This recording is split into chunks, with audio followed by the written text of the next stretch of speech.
High বন্ধুরা, আপনারা সবাই কেমন আছেন? আশা করি ভালোই আছেন। আজ আবার একটি নতুন ভিডিও নিয়ে চলে এসেছি।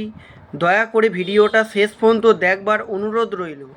ভালো লাগলে অবশ্যই সাবস্ক্রাইব করতে ভুলবেন না।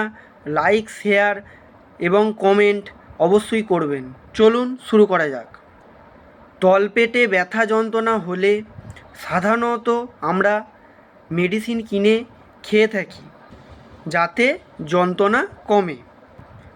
কিন্তু কী কারণে যন্ত্রণা হচ্ছে তার কোনো ওষুধ কিন্তু এই ভুলটা প্রতিটি মানুষ করে থাকে।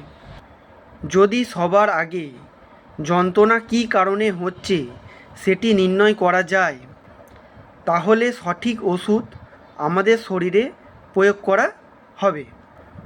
তলপেটে ব্যথা হওয়া বিশেষ করে 50+ বয়সের ক্ষেত্রে খুবই গুরুত্বপূর্ণ। তার কারণ 50+ পেজে প্রোস্টেটের সমস্যা হতে পারে।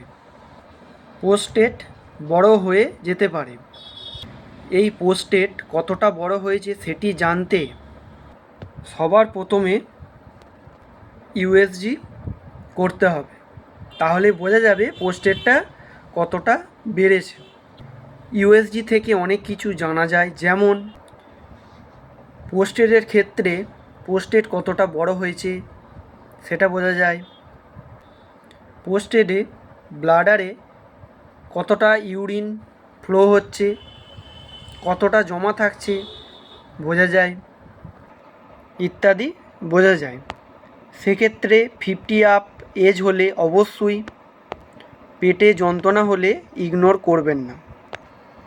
ডাক্তারের কাছে গিয়ে অবশ্যই আপনার প্রবলেম বলুন, সেক্ষেত্রে অনেক সলিউশন পাবেন। অযথা ওষুধ কিনে খাবেন না। যদি ইউরিন ইনফেকশান হয় সেক্ষেত্রে তলপেটে ব্যথা হতে পারে।